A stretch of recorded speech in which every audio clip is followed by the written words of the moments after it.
I took towers of various combinations and synergies to confront the Fallen King, the most difficult boss in all 3 game modes, but the twist is that I'm only going to use 2 of the 5 available tower slots because towers are difficult to obtain and we all despise intricate strategy. So I'm going to solve that once and for all. The first duo is the Gladiator and Archer, considering they are 2 event towers with primal backgrounds and medieval power linkages. The game map is medieval times, and I began with a Gladiator in the front and one in the center to catch the leaks. The early game was no difficulty since the Gladiator is a champion of early efficiency, so everything was fine until the boss arrived, the normal boss, which was a minor problem, so I placed an Archer at the end of the path, which did absolutely nothing besides poking the boss for a few times, while the one I put in the front didn't have the funds to upgrade, putting me in a pinch. To counter this, I kept skipping waves to make up for these missing funds, and much like inflation, the problem came porting in afterwards, and my scattered defense proved futile, so I lost on wave 20 to the Fallens, and that was the end. Okay, this time, instead of fighting on the ground, the towers would be suspended in the air, being the Pursuit and Ace Pilot. Starting the match, I placed an Ace Pilot in the center of the map, covering all the edges, which is great, but the blind spot next to the path was a huge blunder.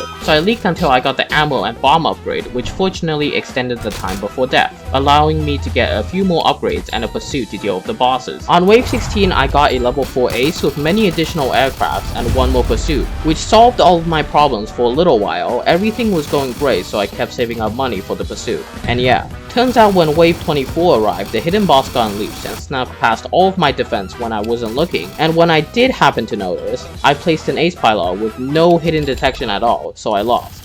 Moving on to game 3, Trucks and Snipers. This was bound to work. I placed military bases, upgraded them, killed the zombies, killed stronger zombies, got guns, shot the zombies, and finally got a ranger, which would have been effective, but with the hordes of weak zombies, the massive damage was really overkill.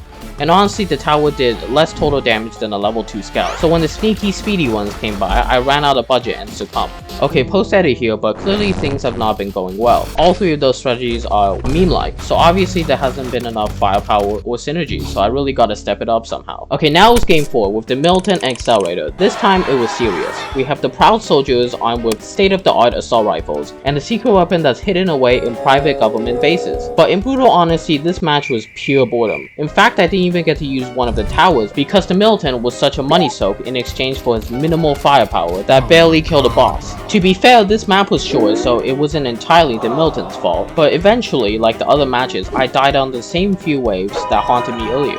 But wait, in order to show the Accelerator some respect for not appearing at all, I'm gonna pair with the best possible partner, the Engineer, making it the hardcore duo with 6,000 gems, so surely a measly regular game mode wouldn't be a problem, right? I tested it. The early game was slightly rougher with the Engineer instead of the Militant due to low DPS, but the higher upgrades were much more cost efficient in tearing through hordes of enemies. Finally, the Accelerator is placed in a questionable location, but everything I built up was a waste, because this was a longer map with a cramped centerpiece. The Necromancers ended up summoning a huge horde of skeletons collectively throughout the beginning of the path, and no matter how much I tried upgrading and targeting, I still died. Alright, now it's day 2 and I did some overnight research, so there's gonna be a change of pace. By experience, the Engineer was the best tower pick so far, as it was relatively cost efficient while putting out a considerably high DPS. But the problem with that is that it's expensive, and the only way to counter this, except spamming the skip button, is to either bring the farm or the cowboy, the normal version or the golden version. I tried the farm, it didn't work, and I died, so the nominees were either the regular cowboy or the golden one. Now obviously I chose the shiny version because I've already spent a week of my life grinding for it, so why not use it? Following that, I went into a couple new games and found out something interesting. The TDS level 3 rule, basically a pattern to follow since level 3 towers are generally way more DPS cost effective than other tiers, was actually futile when trying to make cash from the cowboy.